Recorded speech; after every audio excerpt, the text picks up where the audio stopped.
नमस्कार, आपण पाहताय SR24 न्यूज. निर्भीड निपक्ष बातम्यांचं आपल्या हक्काचं व्यासपीठ.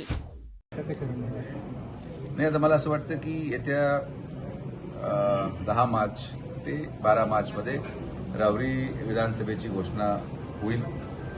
कारण की बंगाल, तामिळनाडू, केरळ, पाँडिचेरी आणि आसाम या 5 राज्यांच्या निवडणुकीबरोबर महाराष्ट्राच्या 2 पोटनिवडणुका लागण्याची दाट शक्यता आहे. त्यामध्ये एक बारामती आहे आणि एक राहुरी विधानसभा आहे. तर स्वर्गीय कर्डिले साहेब गेल्यानंतर जी जागा रिक्त झालेली आहे ही आमची जबाबदारी आहे. कर्डिले साहेबांच्या संकल्पनेतून जी राहुरी त्यांनी पाहिली ती राहुरी तशी राहावी यासाठी आमचा प्रयत्न आहे. उमेदवारी बाबतीत मी भाष्य करणं योग्य राहणार नाही. राज्याच्या मुख्यमंत्र्यांकडे तो अधिकार आहे.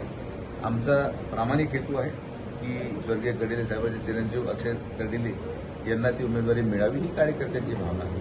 पण भावना व्यक्त करणं हे नेत्याकडे असतं. कार्यकर्त्यांनी नेता म्हणून माझ्याकडे केली आणि मग मी माझ्या नेत्याकडे केली. तर माननीय मुख्यमंत्र्यांच्या कोर्टामध्ये तो चेंडू आहे.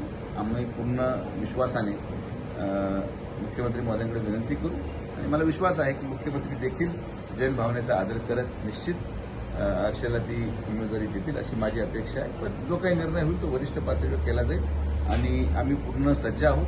पूर्ण ताकदीने ती निवडणूक लढवली जाईल आणि कर्डिले साहेबांचं कार्य पाहता फार प्रचार करण्याची आवश्यकता काही त्यांनी ठेवलेली नाही.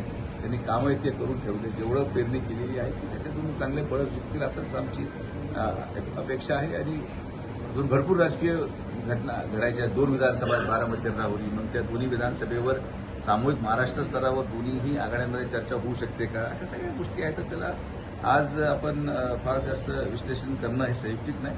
पण अहिल्यानगर जिल्ह्यामध्ये महायुतीचा आमदार हा राहुरी विधानसभेवर, विशेषतः भारतीय जनता पार्टीचा आमदार हा राहुरी विधानसभेवर विराजमान होताना आपल्याला पाहायला मिळेल ही खात्री देतो.